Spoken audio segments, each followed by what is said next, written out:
धर्म का असर ये है कि जो अनुष्ठानिक काम है वो पंडित लोग ही करवाएंगे। यह व्यवस्था कि आपको कोई भी धार्मिक काम करने के लिए पंडित जी की जरूरत है, असली संकट ये है। भगवान ने अगर मुझे बनाया है, सबको बनाया, तो भगवान को मेरी बात सुनने के लिए एक एजेंट की जरूरत क्यों है? एक बिचौलिया क्यों चाहिए बीच में? भगवान ने सारी भाषाएं बनाई हैं, तो भगवान को हिंदी क्यों नहीं समझ में आ रही है? उन्हें संस्कृत में ही क्यों चाहिए? भगवान ने सबको बनाया, तो उनको एक वर्ण विशेष के व्यक्ति ही क्यों चाहिए बात पहुंचाने के लिए? भगवान है तो वो इतना क्रूर और भेदभाव करने वाला नहीं हो सकता कि वो कुछ व्यक्तियों को लाइसेंस जारी कर दे जीवन भर के लिए कि तुम पैसा कमाओ सबसे और मेरे तक उनकी बात पहुंचाओ।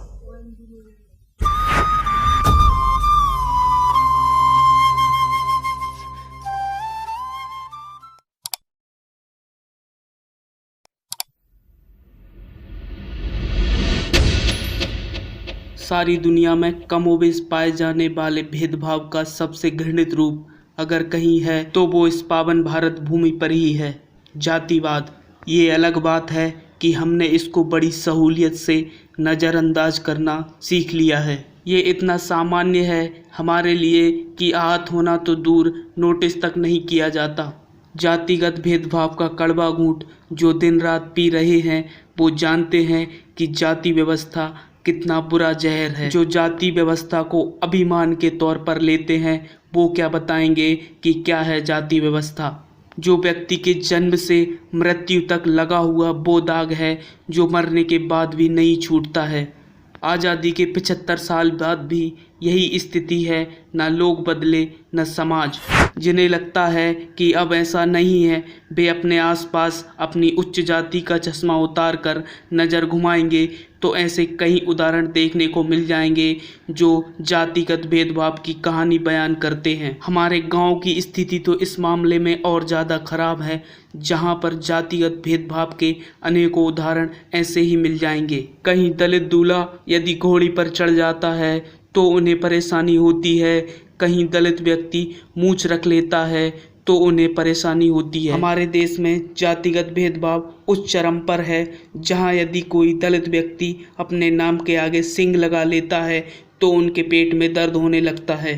ऐसे ही जातिगत भेदभाव के अनेकों उदाहरण हमारी दिनचर्या में रोज आते हैं, लेकिन हम भूल जाते हैं कि यह जातिगत भेदभाव था, ना कि सामान्य। यदि आपको लगता है कि यह सब झूठ है तो फिर बताइए, सड़कों पर झाड़ू लगाने वाले व्यक्ति आज भी एक ही वर्ग विशेष से क्यों आते हैं? मंदिरों में पूजा करने वाले व्यक्ति एक ही वर्ग विशेष से क्यों आते हैं? क्यों आज भी अंतरजातीय शादी कर लेने पर लड़के या लड़की को मार दिया जाता है? ऐसे अनेकों उदाहरण हैं जहां पर जातिवाद स्पष्ट रूप से झलकता है। आज के इस वीडियो में जाति व्यवस्था की ही बात की गई है। डॉक्टर विकास दिव्यकीर्ति सर का बहुत बहुत धन्यवाद जो उन्होंने इस मुद्दे को बड़ी ही गहराई से समझाया है। देखिए पूरा वीडियो। यह वीडियो दृष्टि IAS चैनल से लिया गया है, जिसका पूरा क्रेडिट दृष्टि IAS को ही जाता है। धन्यवाद। सदगति में एक व्यक्ति है दुखी, और प्रेमचंद ने उसकी जाति जानबूझ के साथ में बता दी है, दुखी चमार। अब इस पर फिर एक ऑब्जेक्शन कोई कर सकता है कि प्रेमचंद क्यों जातीय भाषा का इस्तेमाल कर रहे हैं। दूसरी तरफ एक पंडित जी हैं, और पंडित का नाम है घासीराम, यही नाम है ना, पंडित घासीराम, और इनकी शादी जिससे हुई है वो स्वाभाविक तौर पर पंडिताइन हो गई है। नाम नहीं बताया है। भारतीय समाज में पत्नियों का नाम वैसे भी नहीं होता है। मिसेस गुप्ता, शर्मा जी की बहू, ऐसे नाम चलते हैं। उनका अपना नाम क्या है, शकुंतला है कि कविता है कि सविता है, वो नाम मर जाता है शादी के बाद। तो एक पंडित जी हैं, एक पंडिताइन है। मुझे ऐसा लगता था कि महिलाएं अपनी प्रकृति में थोड़ी ज़्यादा सहृदय होती हैं, पर ये कहानी पढ़ के मेरी धारणा बदल गई थी। तो मैंने ये महसूस किया कि सहृदय होना पुरुष या नारी का विशेषाधिकार नहीं है। दोनों ही मतलब सहृदय हो भी सकते हैं, दोनों अहृदय कुहृदय भी हो सकते हैं। तो खैर, दुखी की बेटी का तिलक है,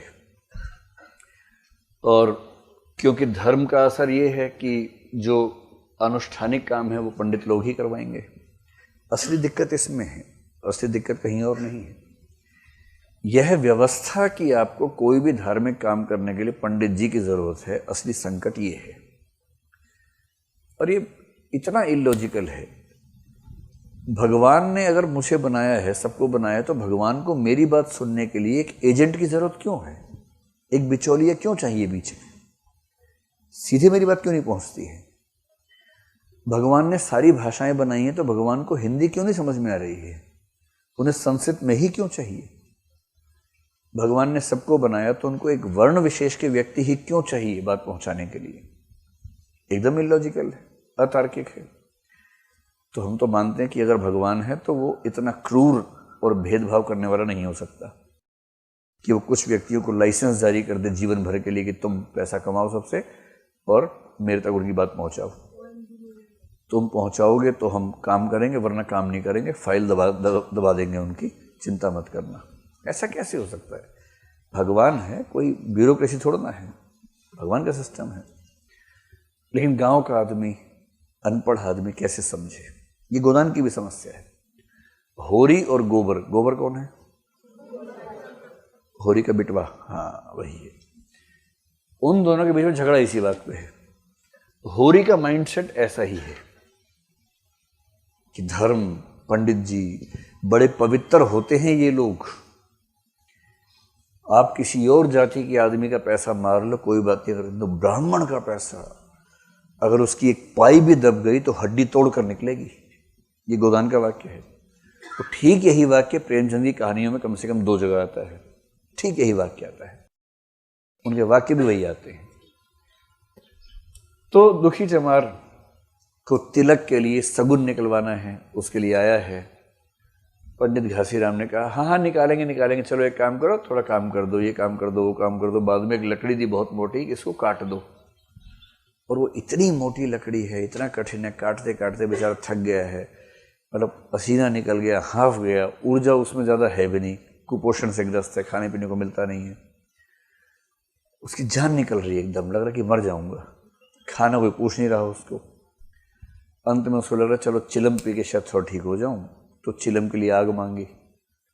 पंडिताइन इतनी पवित्र है कि उसको लगता है कि मैं अगर उसको आग दूंगी भी तो बाप रे छी, ऐसे गंदे लोग उससे टच नहीं होना चाहिए। हाँ अपने घर के सारे काम करवा लेने चाहिए, वो अलग बात है, लेकिन टच नहीं होना चाहिए।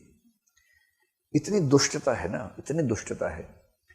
तो आग फेंक के दी और जो पड़ गया उसे सिर पर अंगारा पड़ जाए तो आप समझ सकते हैं कि उसका क्या असर हो सकता है। थोड़ी देर के बाद बेहोश हो गया, बेहोश होकर मर ही गया। अब पंडित जी को मुख्य चिंता इस बात की कि इसकी लाश को कैसे हटाएं यहां से। मर गया तो ठीक है, मर गया क्या हो गया, सबको जाना है, ये प्रेत मुक्ति करवाई देंगे, उसकी क्या दिक्कत है। लेकिन अच्छी बात है कि इस कहानी में थोड़ा सा दलित चेतना के उभार का जिक्र भी है। उधर गौंड ने चमरोने में जाकर कह दिया खबरदार जो किसी ने लाश को हाथ लगाया तो। मजाक थोड़ा ही है कि एक जिंदा आदमी को मार देंगे। तो ये पहली बार दिख रहा है कि दलित वर्ग में एक चेतना उभरने शुरू हुई है और उस जाति के लोगों ने लाश को हाथ लगाने से मना कर दिया, हम नहीं उठाएंगे लाश को, भाई हम तो इस बात को सहन नहीं करेंगे, स्वीकार नहीं करेंगे। और अंत में बहुत दुखी होकर पंडित घासीराम ने खुद उस लाश को घसीट के उस स्थान पे पहुंचाया जहां चील कौवों ने उस लाश को खाया। और ये होता है जिंदगी भर सेवा करने का फल। तो सदगति कहानी में क्या लगता है, दलितों का मजाक बनाया है या दलितों के प्रति संवेदनशील है प्रेमचंद? संवेदनशील हैं। और ब्राह्मणीय व्यवस्था, वर्ण व्यवस्था पर करारी चोट की है, क्योंकि वो सदगति करवाने के नाम पर सारा कर्मकांड करते हैं। और जो हाल किया है इसका, वो हाल अपने आप में बता रहा है कि इस व्यवस्था में कुछ औचित्य रखा नहीं हुआ है। वीडियो को देखने के लिए आपका बहुत बहुत धन्यवाद। कृपया इसे ज़्यादा से ज़्यादा शेयर करें ताकि जो लोग जाति पर गर्व करते हैं उनका घमंड टूट सके और उनको जाति की असलियत पता चल सके। हम भारत के लोग सोशलिस्ट, धर्मनिरपेक्ष, डेमोक्रेटिक रिपब्लिक, जस्टिस, सामाजिक, आर्थिक और राजनीतिक न्याय, liberty of thought, expression, belief, धर्म और उपासना की स्वतंत्रता, equality of status, and of opportunity. and to promote among them all fraternity, assuring the dignity of the individual. और राष्ट्र की एकता और अखंडता। आज 26 नवंबर 1949